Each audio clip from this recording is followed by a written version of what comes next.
밤하늘이 비에 젖은 듯 무겁게 내려앉았습니다. 은주는 휴대폰을 손에 쥔 채 병원 복도 한가운데 서 있었습니다. 전화를 끊자마자 다리가 풀렸어요. 의사의 목소리가 귓가에 남아 있었습니다. 동생이 마지막을 맞이했습니다. 그 짧은 문장이 세상을 끊어냈습니다. 눈물이 나올 틈도 없이 숨이 막혔어요. 차가운 공기가 폐 속으로 밀려 들어왔습니다. 몸이 떨렸지만 울지 못했습니다. 하얀 천으로 덮인 동생의 얼굴이 눈앞에 아른거렸어요.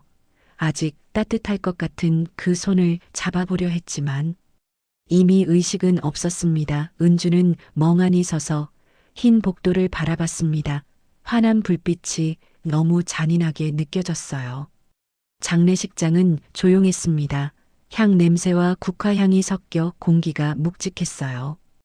은주는 검은 상복을 입은 채 자리를 지켰습니다. 조문객들은 짧은 위로를 남기고 떠났습니다. 동생의 사진이 걸린 영정 앞에서 엄마가 의자에 앉아 있었어요.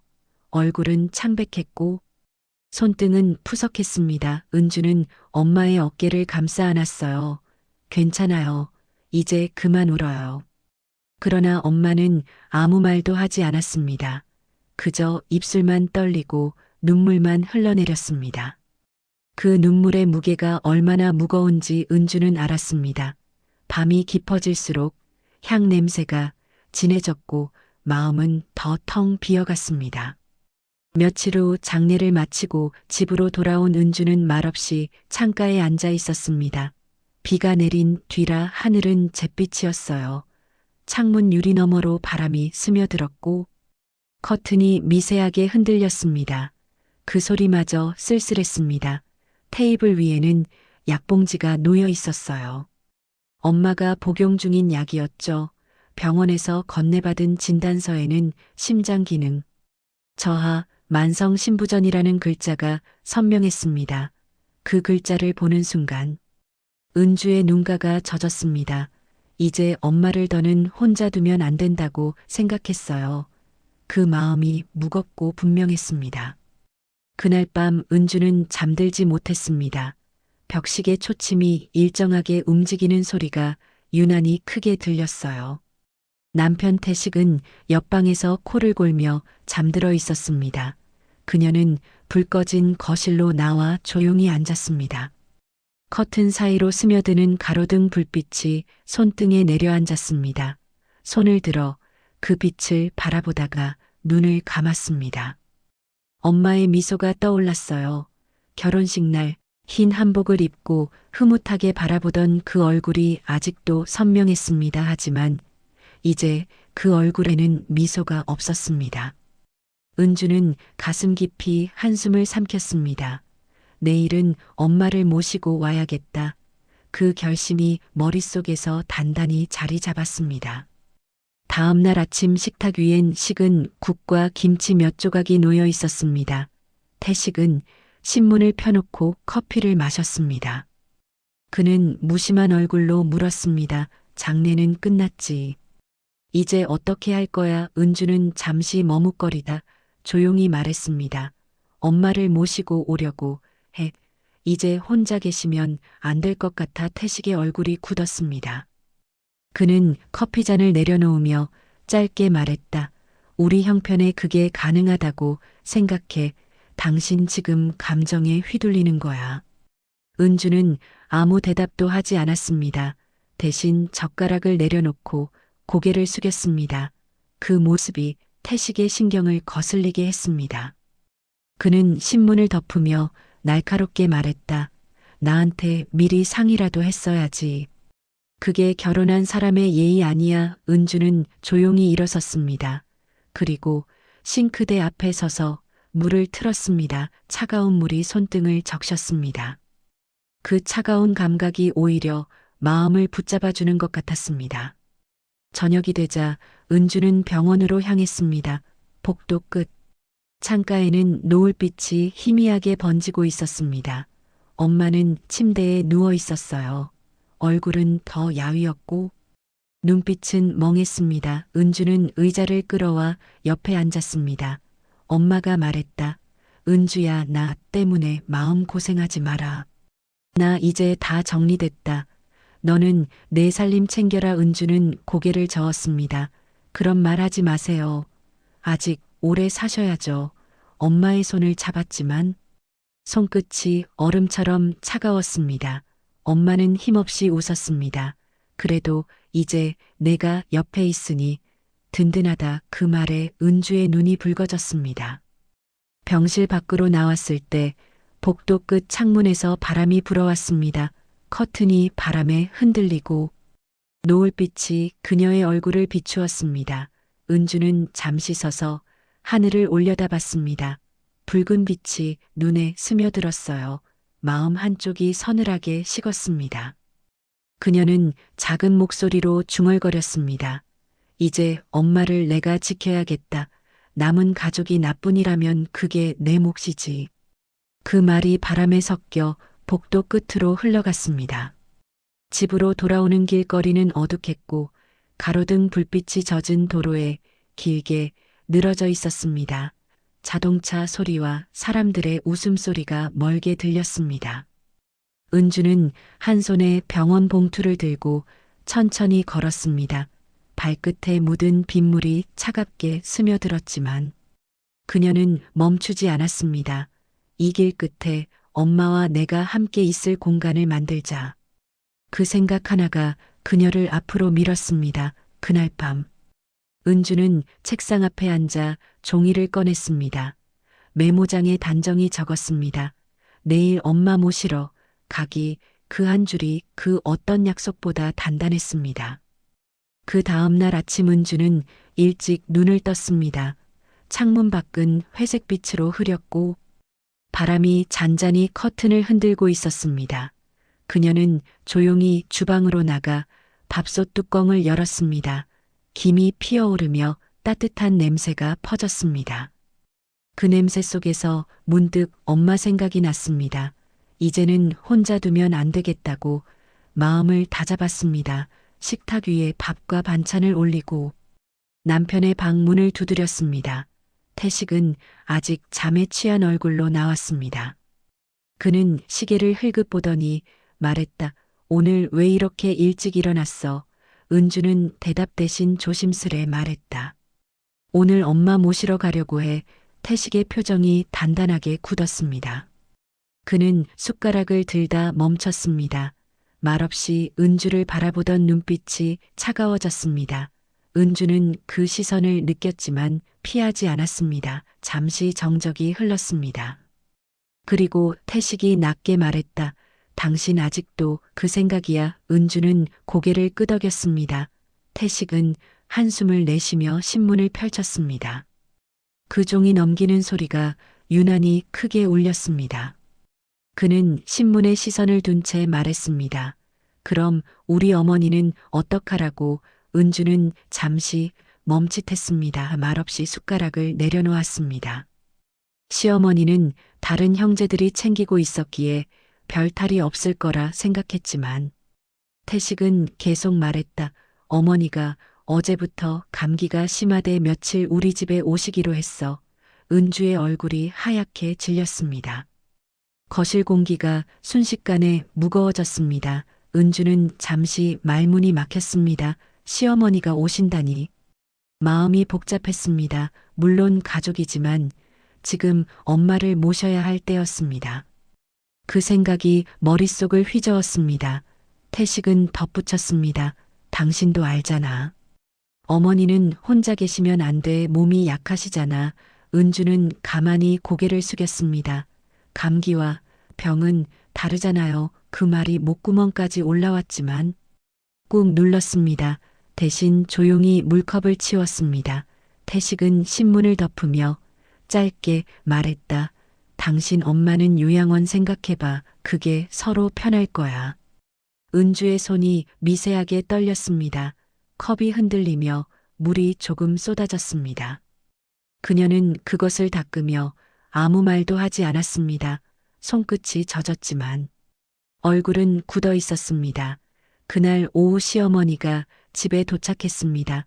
작은 캐리어를 끌고 들어왔고 태식은 반갑게 맞이했습니다. 어머니 여기 앉으세요. 은주는 미소를 지으며 맞이했지만 마음속 깊은 곳이 서늘했습니다. 시어머니는 마스크를 쓴 채 연신 기침을 했습니다. 아유 몸이 이래서 내가 신세 좀 져야겠다. 은주는 차를 내오며 조심스레 물었습니다. 병원은 다녀오셨어요. 시어머니는 손사래를 치며 괜찮다며 웃었습니다. 하지만 그 웃음이 어쩐지 불편했습니다. 저녁 식탁 위에는 세 사람의 그림자가 길게 드리워졌습니다. 숟가락 부딪히는 소리만 들렸습니다. 태식은 어머니에게 이것저것 챙겨주며 웃었고 은주는 말없이 반찬을 바꿔 담았습니다. 엄마 생각이 머릿속을 떠나지 않았습니다. 혹시 혼자 계시다 쓰러지면 어쩌나 걱정이 밀려왔습니다. 밥을 마친 뒤 설거지를 하던 은주의 손끝이 젖은 접시 위에서 멈췄습니다. 물방울이 흘러내리고 그 속에 얼굴이 비쳤습니다. 눈빛이 흔들렸지만 이내 단단히 굳었습니다. 그 순간 은주는 깨달았습니다. 누구도 나를 대신해 엄마를 지켜주지 않는다는 걸. 밤이 깊어가며 집은 조용해졌습니다. 거실 불빛만 희미하게 켜져 있었습니다. 시어머니는 소파에 누워 담요를 덮고 있었고 태식은 그 옆에 앉아 TV를 보고 있었습니다. 은주는 방문을 닫고 창가에 섰습니다. 바깥에 어둠이 짙게 깔려 있었어요. 하늘에 별이 하나 떠 있었지만 유리창 너머로 보이지 않았습니다. 은주는 속삭이듯 혼잣말을 했습니다. 내일은 엄마에게 가야겠다. 아무리 뭐라 해도 나는 갈 거야. 그녀는 가만히 손을 모았습니다. 그 손끝이 떨렸지만 눈빛은 단단했습니다. 그때 복도 쪽에서 시어머니의 기침 소리가 들렸습니다. 낮고 길게 이어지는 그 소리가 묘하게 마음을 눌렀습니다. 은주는 조용히 방불을 껐습니다. 어둠 속에서도 마음이 깨어 있었습니다. 귀를 막아도 들리는 듯한 엄마의 목소리가 가슴속 어딘가에서 울렸습니다. 은주야, 괜찮다. 너는 내 삶을 살아라 하지만 그 말이 오히려 마음을 더 아프게 했습니다. 그녀는 눈을 감은 채 베개를 끌어안았습니다. 베개 속에서 숨소리가 묻혔습니다. 그 밤 은주는 잠들지 못했습니다. 창밖에는 가로등 불빛이 깜빡였고 바람이 얇은 커튼을 흔들었습니다. 그 부드러운 흔들림 속에서 그녀의 결심은 더욱 단단해지고 있었습니다. 내일 엄마에게 가자 그 한마디가 마음속에 깊이 박혀 있었습니다. 며칠 뒤 시어머니가 완전히 눌러앉았습니다. 감기가 나았다고 말하면서도 집을 떠날 생각은 하지 않았습니다. 아침마다 은주는 일어나 밥을 하고 청소를 하고 약을 챙겼습니다. 시어머니는 소파에 앉아 기침을 하며 TV를 켰습니다. 연속극의 소리가 거실을 가득 채웠습니다. 태식은 출근 준비를 하며 시어머니 옆에서 웃었습니다. 어머니 이제 괜찮으시죠? 내 덕에 살았다. 그런 대화가 오갔지만 은주는 그 틈에서 투명한 사람처럼 서 있었습니다. 은주의 하루는 끝이 없었습니다. 출근 대신 병원으로 향했고 엄마를 돌보고 다시 집으로 돌아오면 시어머니의 요구가 기다리고 있었습니다. 반찬이 짜다 밥이 식었다 약이 썼다. 사소한 말들이 하루에도 수십 번 쏟아졌습니다. 은주는 웃으며 받아냈지만 입안에서는 피맛이 돌았습니다. 피곤이 눈가에 드리워졌고 어깨는 늘 굽어 있었습니다. 태식은 그런 아내의 얼굴을 보지 않았습니다. 그는 저녁마다 술에 취해 들어와 시어머니 옆에 앉았습니다. 어머니, 이제 좀 살겠죠? 예전처럼 편히 지내세요. 은주는 그 말을 들을 때마다 가슴 깊은 곳에서 무언가가 흔들렸습니다. 밤이면 은주는 엄마에게 전화를 걸었습니다. 수화기 너머로 들려오는 엄마의 목소리가 점점 약해지고 있었습니다. 밥은 먹었어. 오늘은 좀 괜찮으셨어요. 그래, 걱정 말아라. 나 혼자도 괜찮다. 그 말이 오히려 가슴을 찔렀습니다. 은주는 휴대폰을 가슴에 꼭 안았습니다. 그 온기가 식기도 전에 눈물이 흘렀습니다. 베개에 얼굴을 묻으며 억눌린 울음을 삼켰습니다. 태식은 옆방에서 코를 골며 잠들어 있었습니다. 그 소리가 이상하게 멀게 느껴졌습니다. 어느 날 아침 은주는 시어머니의 약을 챙겨드리며 조심스레 물었습니다. 어머니 감기도 다 나으셨으니 집에 가셔야 하지 않을까요? 시어머니는 그 말을 듣자마자 얼굴을 찡그렸습니다. 아직 완전히 낫진 않았어. 너도 참 매정하다. 아픈 사람을 그렇게 내쫓으려고 하니? 은주는 아무 말도 하지 않았습니다. 대신 미소를 지었습니다. 그 미소가 얼마나 쓰라렸는지 아무도 몰랐습니다. 태식은 그 장면을 보고 차갑게 말했다. 당신 참 냉정하다. 피부치한테 그러는 거 아니야. 그 한마디가 은주의 마음을 무너뜨렸습니다. 그날 저녁 은주는 더 이상 참지 못하고 병원으로 향했습니다. 복도 끝에 앉아 있는 엄마를 보자 눈물이 왈칵 쏟아졌습니다. 엄마는 미소를 지었지만 손끝이 떨리고 있었습니다. 은주는 무릎을 꿇고 엄마 손을 잡았습니다. 미안해요. 내가 너무 늦었어요. 엄마는 그 손을 다정하게 감쌌습니다. 괜찮다, 괜찮다. 내가 나 보러 온 것만으로도 힘이 난다. 은주는 고개를 숙였습니다. 그 순간 문득 깨달았습니다. 내가 여길 지켜야 할 이유는 단 하나. 엄마의 숨이 이어지는 한 곁을 지키는 것, 그것뿐이라는 걸. 밤늦게 돌아온 집안은 여전히 따뜻하지 않았습니다. 시어머니는 소파에서 졸고 있었고 TV 불빛이 벽에 흔들렸습니다. 태식은 소파 옆에 앉아 휴대폰을 보고 있었습니다. 은주가 들어서자 그는 눈썹을 찡그렸습니다. 또 거기 갔어? 거긴 이제 의사도 포기했다며 왜 자꾸 시간을 낭비해? 은주는 대답하지 않았습니다. 대신 신발을 벗으며 말했다. 엄마는 아직 살아계세요. 그 한마디만 남기고 방으로 들어갔습니다. 태식의 얼굴이 굳었지만 아무 말도 하지 못했습니다. 시간이 흘러도 아무것도 달라지지 않았습니다. 아침은 시어머니의 불평으로 시작했고 밤은 눈물로 끝났습니다. 은주의 몸은 점점 쇠약해졌습니다. 거울 속 얼굴은 창백하고 눈빛은 흐려졌습니다. 하지만 마음속은 이상할 만큼 단단해졌습니다. 언젠가 이 고요한 전쟁이 끝날 날이 오리라는 희미한 예감이 있었습니다. 그날이 오면 자신이 무너지는 대신 누군가가 깨닫게 되리라는 예감이었습니다. 그 생각이 그녀를 붙잡고 있었습니다. 그날 밤 은주는 다이어리를 꺼내 펜을 들었습니다. 흐릿한 불빛 아래 손끝이 떨렸습니다. 페이지 한가운데에 적었습니다. 엄마를 내 집으로 모시자. 그 글씨는 작고 단단했습니다. 펜 끝에서 번진 잉크가 눈물 자국에 스며들었습니다. 그리고 은주는 천천히 눈을 감았습니다. 내일 다시 움직이자. 그 결심이 방 안의 공기처럼 고요히 번졌습니다. 시간이 흐를수록 집안의 공기는 서서히 변했습니다. 시어머니는 기침이 멎었지만 여전히 아픈 척했습니다. 아침마다 은주는 밥상을 차리며 눈치를 봐야 했습니다. 시어머니는 밥이 짜다거나 국이 식었다거나 사소한 불평을 흘렸습니다. 은주는 그저 고개를 숙이고 숟가락을 바꾸었습니다. 시어머니의 목소리는 낮고 부드러웠지만 그 안에는 은근한 권력이 숨어 있었습니다.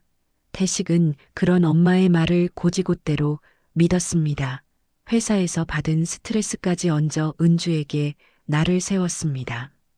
너 요즘 왜 이렇게 짜증을 내는 거야?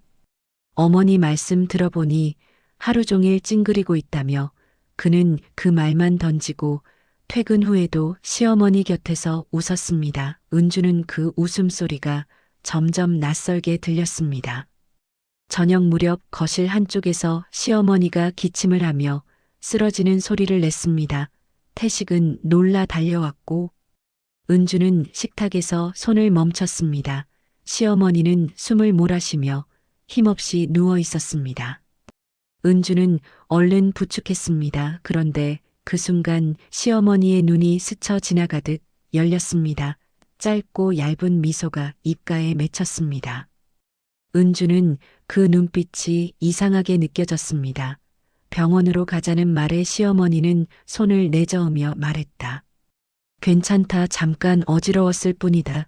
그 말에 태식은 안도했고 은주는 입술을 깨물었습니다. 그날 밤 은주는 혼자 베란다에 서서 창문을 열었습니다. 차가운 바람이 얼굴을 때렸습니다. 멀리 도시의 불빛이 반짝거렸지만 그 속에 따뜻함은 없었습니다. 그녀는 그 빛을 바라보며 중얼거렸습니다. 이 집은 나를 삼키고 있다. 다음 날 아침 은주는 출근 대신 병원으로 향했습니다.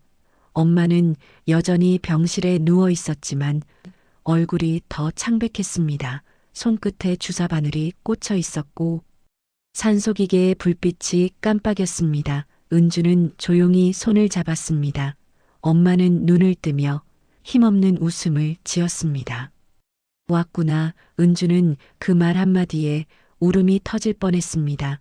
엄마의 눈빛은 여전히 따뜻했지만 그 온기는 너무 희미했습니다. 그 눈을 보며 은주는 결심했습니다. 어떤 수모를 당하더라도 이제 엄마를 내 곁에 두겠다. 그 생각이 심장처럼 뛰었습니다. 집으로 돌아오자마자 시어머니는 불만을 늘어놓았습니다. 어쩐지 아침부터 기운이 없더니 음식이 입에 안 맞아 은주는 무표정하게 서 있었습니다. 태식은 그 말을 듣고 아내를 향해 한숨을 쉬었습니다. 당신은 왜 이렇게 눈치가 없어? 어머니 편찮으시다는데. 집안 공기도 좀 신경 써야지. 은주는 그 말에 아무 대답도 하지 않았습니다. 하지만 눈빛은 차갑게 식어 있었습니다. 점점 더 많은 말이 그녀를 향해 쏟아졌지만 그녀는 들은 척도 하지 않았습니다. 손끝에 힘이 들어갔고 손톱이 손바닥을 파고들었습니다. 피가 맺히는 줄도 몰랐습니다. 그날 밤 은주는 방 안에 앉아 다이어리를 펼쳤습니다. 견디지 말자. 그 한 줄이 선명히 적혔습니다. 며칠 뒤 태식은 퇴근하자마자 짜증이 묻은 얼굴로 들어왔습니다. 집이 어수선하다는 이유였습니다. 은주는 낮 동안 병원에 다녀오느라 청소를 미처 하지 못했습니다. 태식은 불쑥 말을 쏟아냈습니다. 도대체 당신은 집에 있으면서 뭐 하는 거야? 어머니가 다 아프시다는데. 왜 신경을 그렇게 안 써? 은주는 아무 말 없이 걸레를 쥐었습니다. 시어머니는 그 옆에서 잠자코 앉아 있었지만 입가에는 희미한 미소가 번졌습니다. 은주는 그 미소를 봤습니다.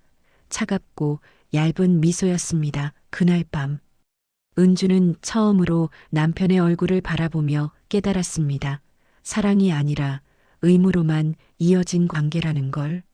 며칠 후 시어머니가 일부러 떨어진 듯 발을 잡고 신음했습니다. 태식이 달려왔습니다. 은주는 그 모습을 멀리서 지켜봤습니다. 시어머니는 은근히 신음을 길게 늘리며 말했다. 내가 이래서 내 아내가 밉다니까. 내가 병이 나도 관심이 없다. 태식은 분노에 찬 얼굴로 은주를 향했습니다. 당신은 어떻게 사람을 그렇게 모질게 대할 수가 있어? 그는 손으로 책상을 내리쳤습니다. 은주는 그 소리에 놀라지 않았습니다. 대신 눈을 감았습니다. 그 순간 묘하게 차분했습니다. 그가 소리를 높이는 동안 은주의 마음속에는 전혀 다른 감정이 피어올랐습니다. 이제는 내가 나를 지켜야 할 시간이라는 냉정한 깨달음이었습니다. 밤이 깊어갈수록 집은 어둡고 고요했습니다. 시어머니는 방 안에서 기침을 계속했고 태식은 술에 취해 거실 소파에 쓰러졌습니다. 은주는 문틈 사이로 그 모습을 보았습니다. 불빛이 꺼져가는 TV 속에서 두 사람의 그림자가 엇갈렸습니다. 그 장면이 이상하게 낯설었습니다. 그녀는 조용히 현관으로 나왔습니다. 신발장 위에 놓인 병원 영수증과 진단서를 바라봤습니다. 그 종이 위의 숫자들이 차갑게 빛났습니다. 그리고 낮게 속삭였습니다. 이 집을 떠나야겠다. 어느 날 오후 은주는 집을 나섰습니다. 공기는 축축했고 하늘은 흐릿했습니다. 발끝에 밟히는 낙엽이 젖어 있었고 구두굽이 바닥을 치는 소리가 쓸쓸하게 울렸습니다. 병원 문을 열자 차가운 냄새와 함께 약한 소독약 향이 코끝을 스쳤습니다. 복도 끝에 엄마가 누워있는 병실이 보였습니다. 그녀는 조심스레 문을 밀었습니다. 희미한 햇살이 커튼 사이로 들어와 엄마의 얼굴을 비추고 있었습니다. 엄마는 눈을 감고 있었지만 숨소리가 아주 고르고 약했습니다. 은주는 곁으로 다가가 의자에 앉았습니다. 손끝이 닿자 엄마의 피부가 놀라울 만큼 차가웠습니다. 엄마는 천천히 눈을 떴습니다. 그 시선에는 지친 평온이 묻어 있었습니다. 딸의 얼굴을 본 순간 입가에 미소가 번졌습니다. 은주는 아무 말도 하지 못했습니다. 가슴속에 담아둔 말들이 많았지만 그 어떤 것도 꺼낼 수 없었습니다. 엄마는 느릿하게 입을 열었습니다. 내가 이렇게 자주 오면 힘들지 않니? 은주는 고개를 저었습니다. 엄마는 가만히 천장을 바라보다가 나직이 말했다. 내가 아프다고, 내가 다 아프면 안 된다. 그 말이 공기 중에 떠올랐습니다. 은주는 손을 더 세게 잡았습니다. 아무 말도 하지 않았지만 그 손끝이 엄마의 말에 답하고 있었습니다. 창밖에서 비가 내리기 시작했습니다. 유리창에 닿는 빗방울이 작은 울음처럼 떨어졌습니다. 은주는 그 소리를 들으며 고개를 숙였습니다. 엄마의 숨결이 손끝에서 느껴졌습니다. 그리고 갑자기 눈물이 떨어졌습니다. 엄마는 그 소리를 들었는지 고개를 돌려 딸을 바라봤습니다. 눈빛이 부드러웠습니다. 은주는 눈물을 닦으며 웃었습니다. 하지만 그 웃음이 금세 깨졌습니다. 엄마는 미안하다는 말을 하려 했지만 목소리가 떨렸습니다. 괜찮아요. 엄마는 아무 잘못 없어요. 그 말을 속으로 수백 번 되뇌었습니다. 입 밖으로 내면 울음이 터질 것 같아 참았습니다. 시간이 흐르자 병실 안이 점점 어두워졌습니다. 은주는 커튼을 살짝 걷고 저녁 햇살을 바라봤습니다. 노을빛이 하얀 침대 시트를 붉게 물들이고 있었습니다. 그 빛이 마치 엄마의 숨결처럼 따뜻했습니다. 엄마는 조용히 눈을 감았습니다. 은주는 의자에서 일어나 창가로 걸었습니다. 창문을 열자 바람이 살짝 들어왔습니다. 머리카락이 흩날렸습니다. 그 바람 속에 동생의 목소리가 스쳤습니다. 누나, 이제 엄마 지켜줘. 그 말이 마음속 깊은 곳에 닿았습니다. 집으로 돌아가는 길 은주는 아무 말도 하지 않았습니다. 도로 위의 불빛들이 눈에 번졌습니다. 차창에 비친 자신의 얼굴이 낯설게 느껴졌습니다. 집 문을 열자 익숙한 냄새가 밀려왔습니다. 시어머니가 소파에 앉아 있었고 태식은 그 옆에서 웃고 있었습니다. 은주는 잠시 멈춰섰습니다. 그 장면이 이상하게 이질적이었습니다. 마치 다른 세상 같았습니다. 태식은 그녀를 보며 무심하게 말했다. 이제야 왔어? 엄마 병원은 왜 그렇게 자주 가? 은주는 신발을 벗으며 고개를 숙였습니다. 말 대신 숨을 길게 내쉬었습니다. 그리고 조용히 부엌으로 걸었습니다. 손끝이 떨렸지만 표정은 담담했습니다. 그날 밤 은주는 방 안에서 오래도록 잠들지 못했습니다. 창문 밖으로 달빛이 희미하게 비쳤습니다. 시계 초침이 느리게 움직이고 있었습니다. 그녀는 책상 앞에 앉아 노트를 펼쳤습니다. 종이 위에 펜을 눌렀습니다. 글씨가 흔들렸습니다. 이제 엄마를 내 집으로 모시자. 그 한 문장이 또렷하게 적혔습니다. 펜 끝이 떨렸고 잉크가 번졌습니다. 눈물이 종이에 떨어져 둥근 자국을 만들었습니다. 그녀는 고개를 들어 천천히 숨을 내쉬었습니다. 그 숨소리 사이로 결심이 단단히 굳어지고 있었습니다. 다음 날 아침 은주는 일찍 일어났습니다. 부엌으로 나와 커피를 내렸습니다. 검은 커피 향이 퍼지며 마음을 깨웠습니다. 시어머니의 기침 소리가 들렸습니다. 태식이 방문을 열고 나왔습니다. 피곤한 얼굴이었지만 여전히 냉담했습니다. 은주는 아무 말도 하지 않았습니다. 그가 무슨 말을 하든 이제 흔들리지 않겠다고 마음속으로 다짐했습니다. 커피잔을 들고 창가에 섰습니다. 햇살이 창문 틈으로 들어와 손등 위에 떨어졌습니다. 그 빛이 따뜻했습니다. 마치 엄마의 손 같았습니다. 그녀는 그 빛을 보며 속삭였습니다. 이제 끝내자. 더는 울지 말자. 더는 참지 말자. 이 집에서 내 엄마를 다스 좀 쉬게 하자. 그 순간 그녀의 눈빛은 달라졌습니다. 부드러움 속에 강인함이 깃들었습니다. 커피잔을 내려놓고 똑바로 섰습니다. 마치 오래 기다리던 무대에 막이 오르는 듯한 고요한 순간이었습니다. 그녀의 숨이 가라앉았고 그 고요함 속에서 새로운 시작이 태어났습니다. 그것은 분노가 아니라 결심이었습니다. 새벽녘 집은 비정상적으로 조용했다. 커튼 틈으로 스며든 회색빛이 벽을 타고 흘렀다. 부엌의 식탁 위엔 식지 않은 밥그릇과 메모한 장이 놓여 있었다. 하얀 종이에 단정한 글씨로 짧게 적혀 있었다. 잘 지내세요. 저는 제 자리를 찾아가겠습니다. 그 문장을 읽은 태식의 눈이 흔들렸다. 그는 잠시 멍하니 서 있다가 천천히 식탁 의자에 앉았다. 커피잔에는 이미 굳은 찌꺼기만 남아 있었다. 공기마저 무거웠다. 시어머니가 기침을 하며 방에서 나왔다. 눈이 퀭했다. 은주는 어디 갔니? 그 질문에 태식은 대답하지 못했다. 입술만 떨렸다. 그날 하루 종일 집안은 어수선했다. 세탁기에는 빨지 못한 옷들이 쌓였고 싱크대엔 설거지거리가 그대로였다. 냄비 속 국은 식어 굳어 있었다. 시어머니는 연신 한숨을 쉬었다. 은주가 없으니 집안이 이렇게 허전하구나. 그 말은 의도치 않게 태식의 가슴에 박혔다. 그는 말없이 신문을 펼쳤지만 글자가 눈에 들어오지 않았다. 머릿속엔 어제의 은주 얼굴이 떠올랐다. 무표정하면서도 단단했던 그 눈빛이 이상하게 낯설었다. 자신이 아는 아내가 아니었다. 뭔가 이미 오래전에 마음을 닫고 떠날 준비를 했던 사람처럼 느껴졌다. 며칠이 지나도 은주는 돌아오지 않았다. 전화도 받지 않았다. 메신저에는 읽지 않은 메시지만 쌓여갔다. 회사에서도 집중을 못했다. 회의 중에도 멍하니 창밖을 바라봤다.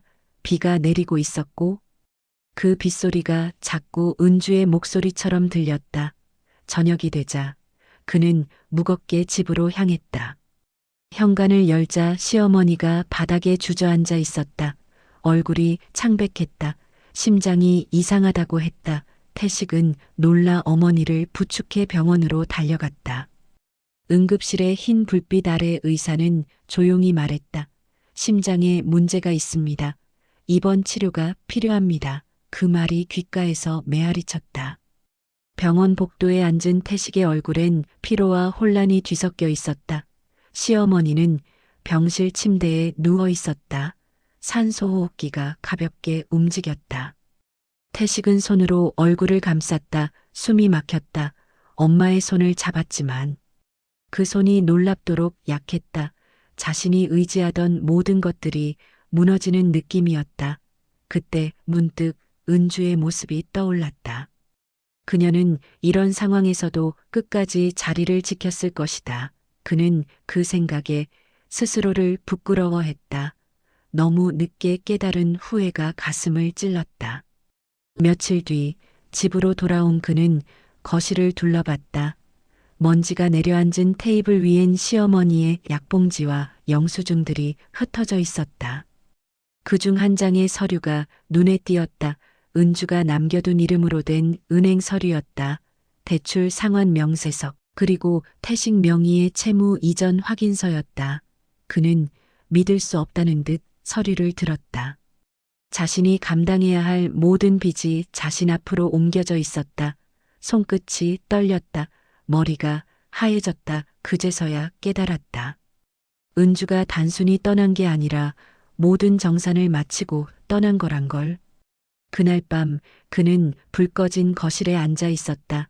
TV에서는 잡음만 흘러나왔다. 바람이 창문을 두드렸다. 냉장고에서 나오는 윙 소리가 유일한 소음이었다. 그는 잔에 술을 따르며 낮게 중얼거렸다. 은주는 결국 자신을 벌하고 떠난 것이었다. 사랑했던 사람이 아닌 자신이 만든 그늘을 떠난 것이었다. 눈을 감자 수많은 장면이 스쳤다. 결혼식 날 은주의 미소, 시어머니 옆에서 억눌린 채 웃던 얼굴, 그리고 마지막 날의 차가운 눈빛, 그 모든 것이 뒤늦게 가슴을 찔렀다. 병원에서 시어머니의 상태는 악화되었다. 심장 수치가 불안정했고 입원비는 눈덩이처럼 불어났다. 그는 회사에서 휴가를 냈지만 돈이 바닥났다. 카드 결제가 막혔다. 그때 병원 직원이 전화를 걸었다. 보호자분, 지난 달 입원비가 미납되었습니다. 태식은 말문이 막혔다. 지갑 속에는 남은 돈이 없었다. 손끝이 떨렸다. 그의 세계가 무너지고 있었다. 밤이 깊자 병실 안에 불빛이 꺼지고 창밖에는 비가 내렸다. 태식은 어머니 옆에서 고개를 숙였다. 두 손으로 얼굴을 감쌌다. 숨이 막히는 듯 울음이 터져나왔다. 그 울음은 길고 낮았다. 복도 끝에서 들리는 기계음이 마치 누군가의 심장 박동처럼 일정하게 울렸다. 그는 그 소리를 들으며 처음으로 진심으로 생각했다. 은주, 미안하다. 그 말은 입 밖으로 나오지 못하고 목구멍에서 울렸다. 그 순간 창문 너머로 새벽 햇살이 스며들었다. 회색빛이 서서히 병실을 덮었다. 그 빛이 차가운 바닥을 타고 그의 손등에 닿았다. 그 손이 작게 떨렸다. 그러나 그 떨림 속에는 처음으로 후회의 온기가 있었다. 자신이 무너진 자리에 남은 것은 침묵뿐이었고 그 침묵 속에서 그는 이제야 깨달았다. 잃은 것이 사랑이 아니라 한 사람의 전부였다는 것을. 며칠 후 병원 복도는 어둡고 고요했다. 태식은 의자에 앉아 있었다. 머리는 헝클어져 있었고 수염이 거칠게 자라 있었다. 시어머니의 병세는 점점 악화되고 있었다. 심장 박동 수치가 불안정했고 산소호흡기의 소리가 간헐적으로 끊겼다. 의사는 더 이상 낙관적인 말을 하지 않았다. 차가운 말투로 말했을 뿐이다. 언제든 위급할 수 있습니다. 그 말이 공기처럼 무겁게 내려앉았다. 태식은 아무 말도 하지 못했다. 두 손으로 머리를 감쌌다. 가슴 깊은 곳에서 쓴 울음이 끓어올랐지만 나오지 않았다. 그때 병원 문이 열렸다. 조용한 구두 소리가 복도에 울렸다. 깔끔한 정장을 입은 낯선 여성이 걸어왔다. 그녀는 서류철을 품에 안고 있었다. 태식의 앞에 다가와 낮은 목소리로 말했다. 사회복지사입니다. 은주 씨로부터 연락을 받았습니다. 그 이름이 들리는 순간 태식의 시선이 흔들렸다. 여자는 서류를 내밀었다. 여기 은주 씨가 남기신 자료예요. 시어머니의 치료비와 주택 관련 계약이 포함되어 있습니다. 태식은 떨리는 손으로 서류를 받았다. 문서에는 이미 정리된 도장과 서명, 그리고 새로운 계좌 명의가 적혀 있었다. 그 이름은 은주의 어머니였다. 서류를 넘길수록 머리가 하얘졌다. 모든 대출이 그의 이름으로 옮겨져 있었고 집의 소유권은 이미 이전이 완료된 상태였다. 태식은 멍하니 종이를 바라봤다. 손끝이 미세하게 떨렸다. 사회복지사는 덧붙였다. 은주 씨는 어머니를 돌보며 사회복지센터와 협의했어요. 시어머니의 치료비는 의료지원금으로 일부 대체됩니다. 남은 건 남편분 명의의 채무뿐입니다. 그 말은 냉정했고 동시에 정확했다. 태식은 입술을 깨물었다. 자신이 얼마나 많은 것을 가볍게 여겼는지 깨닫는 순간이었다. 문득 병실 문이 열렸다. 하얀 복도 끝에서 천천히 두 여자가 걸어왔다. 은주였다. 그녀의 옆에는 회복된 얼굴의 엄마가 있었다. 은주는 조용히 걸음을 멈추고 병실 문 앞에 섰다. 태식은 그 모습을 보고 일어섰다. 아무 말도 할 수 없었다. 은주의 얼굴은 차분했다. 긴 머리가 어깨에 내려앉았고 눈빛은 더 이상 흔들리지 않았다. 그녀는 천천히 병실 안으로 들어왔다. 시어머니는 침대 위에 누워 은주를 바라봤다. 두 사람의 시선이 엇갈렸다. 오랜 시간 쌓인 감정이 그 짧은 눈맞춤 속에 모두 담겨 있었다. 은주는 침대 옆으로 다가가 이불을 고쳐 덮었다. 손끝은 차가웠지만 동작은 부드러웠다. 시어머니는 입술을 떨며 무언가 말하려 했지만 소리가 나오지 않았다. 은주는 잠시 손을 얹고 낮게 속삭였다. 고생하셨어요. 그 한마디가 공기처럼 퍼졌다. 그리고 그녀는 뒤돌아 태식을 바라봤다. 그 시선엔 분노도 연민도 없었다. 그저 정리된 마음이었다. 태식은 아무 말도 할 수 없었다. 손끝이 떨리고 가슴이 조여왔다. 그는 겨우 숨을 내쉬었다. 사회복지사가 두 사람의 사이에서 조용히 말했다. 은주 씨가 집과 생활비를 정리하면서 시어머니의 의료보험 혜택도 신청했습니다. 앞으로는 문제가 없을 거예요. 태식은 고개를 들었다. 은주의 손엔 오래된 봉투 하나가 들려 있었다. 그녀는 그것을 조용히 책상 위에 올려두었다. 봉투 안에는 시어머니가 젊은 시절 받았던 감사장과 오래된 가족사진 한 장이 있었다. 은주는 그 사진을 바라봤다. 거기엔 아직 서로를 원망하지 않았던 시절의 웃음이 있었다. 그녀의 눈가가 아주 잠시 흔들렸다. 하지만 금세 고요해졌다. 그녀는 마지막으로 병실을 둘러봤다. 엄마가 문가에서 조용히 서 있었다. 눈빛이 따뜻했다. 은주는 엄마의 팔을 잡았다. 그리고 천천히 병실을 나섰다. 복도 끝에서 은주의 뒷모습이 작아졌다. 태식은 그 자리에 서 있었다. 그가 할 수 있는 건 아무것도 없었다. 복도 끝 창문 너머로 빛이 들어오고 있었다. 그 빛이 은주의 어깨를 감싸며 반짝였다. 그 장면은 묘하게도 모든 결말을 예고하는 듯했다. 그녀가 병원 밖으로 나서자 공기가 달랐다. 하늘은 맑았고 바람은 부드러웠다. 엄마는 딸의 손을 꼭 잡았다. 햇빛이 두 사람의 그림자를 길게 느렸다. 그 그림자가 병원 벽을 따라 천천히 흔들렸다.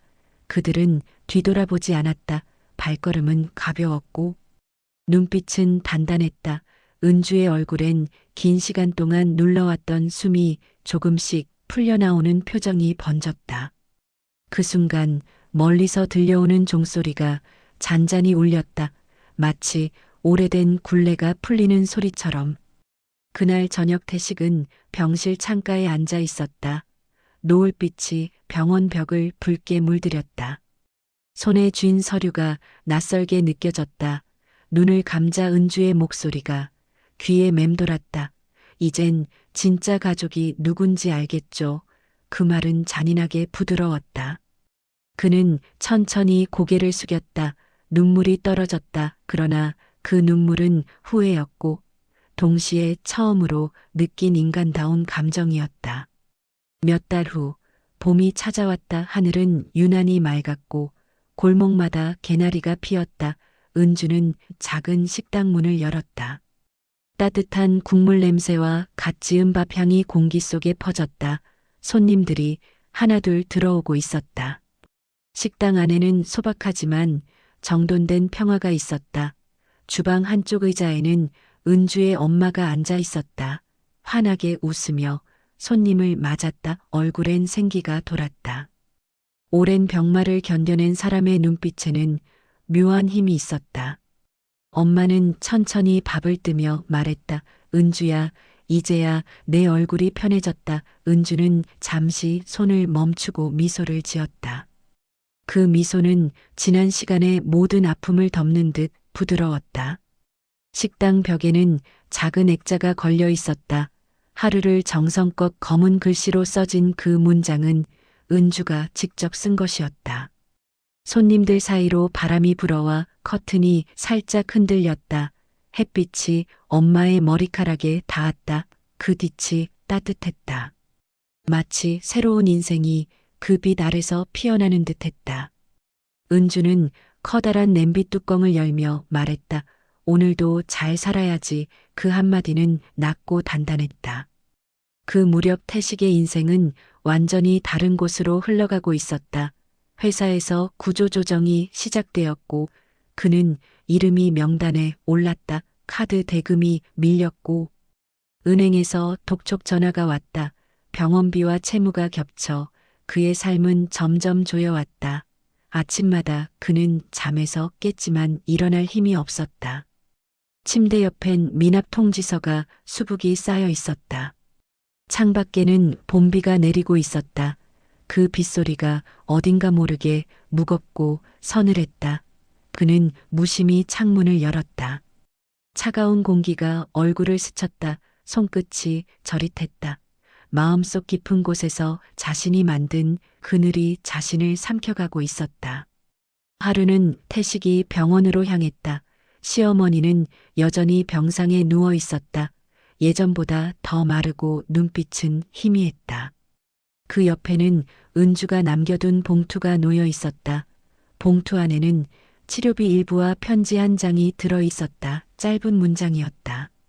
어머니도 언젠가는 따뜻한 밥 한 끼 드시길 바랍니다. 그 한 줄이 태식의 가슴을 찔렀다. 그는 그 자리에 앉아 고개를 숙였다. 어머니의 손을 잡았다. 그 손은 가볍고 차가웠다. 시간이 얼마 남지 않았음을 알 수 있었다. 그 순간 태식은 울었다. 소리 없이 어깨를 떨며 울었다. 며칠 뒤 시어머니가 세상을 떠났다. 장례식장은 조용했다. 조문객은 거의 없었다. 태식은 혼자 상주복을 입고 제단 앞에 서 있었다. 향 연기가 천천히 올라가고 있었다. 눈이 붉게 충혈된 그의 얼굴은 아무 말도 하지 못했다. 장례가 끝난 뒤 병원 복도에 앉은 그는 멍하니 하늘을 올려다봤다. 창문 너머로 햇빛이 비쳤다. 그 빛이 따뜻했지만 그는 느낄 수 없었다. 모든 게 늦어버린 뒤였다. 그로부터 한 달 뒤 태식은 우연히 골목을 걷다가 한 간판을 보았다. 은주의 밥상. 하얀 글씨가 눈에 들어왔다. 발걸음이 멈췄다. 창문 너머로 은주의 모습이 보였다. 앞치마를 두르고 주방에서 분주히 움직이는 그녀의 모습은 예전과 달랐다. 강해지고 단단해지고 평화로웠다. 그 옆에는 엄마가 있었다. 따뜻한 표정으로 손님에게 밥을 내어주고 있었다. 둘의 웃음이 어우러져 식당 안을 가득 채웠다. 태식은 문 앞에 서서 한참을 바라보다가 천천히 고개를 숙였다. 발끝이 바닥을 스쳤다. 손이 떨렸다. 그때 은주가 고개를 들었다. 두 사람의 시선이 잠시 마주쳤다. 시간이 멈춘 듯 고요했다. 그녀의 눈빛에는 분노도 원망도 없었다. 그저 아주 짧은 담담한 인사 같은 눈빛이었다. 태식은 미소를 지으려 했지만 입가가 굳었다. 은주는 고개를 살짝 숙이고 다시 고개를 돌렸다. 주방 쪽으로 걸어가며 엄마와 눈이 마주쳤다. 엄마는 부드럽게 웃었다. 그 웃음이 은주의 마음을 감쌌다. 바람이 불어와 식당 문이 살짝 열렸다. 문 종소리가 짧게 울렸다. 태식은 조용히 뒤돌아섰다. 걸음이 느렸다 하지만 한 걸음 한 걸음마다 무언가를 내려놓는 소리가 들렸다. 골목 끝에서 햇빛이 반사되어 눈부셨다. 그 빛이 그의 얼굴을 스쳤다. 눈을 감았다. 그리고 아주 작은 미소가 흘렀다. 식당 안에서는 엄마의 웃음소리가 들렸다. 은주는 다시 밥을 퍼담았다. 하얀 김이 피어올랐다. 그 김 너머로 두 사람의 얼굴이 따뜻하게 번졌다. 세상의 무게가 덜어진 듯 평화로운 공기였다. 창문 밖엔 봄바람이 불었고 노란 꽃잎이 흩날렸다. 그 꽃잎 하나가 식당 안으로 들어와 은주의 앞치마에 살짝 닿았다. 그녀는 그것을 바라보다가 조용히 미소 지었다. 그 미소는 길고 고요했다. 세상의 모든 소란이 잠든 듯한 순간 그녀는 속삭였다. 이제야 진짜 내 삶이 시작된다. 그 말은 들리지 않았지만 공기 속에 퍼졌다. 그리고 그날의 뒤처럼 식당 안 가득 따뜻하게 번져갔다.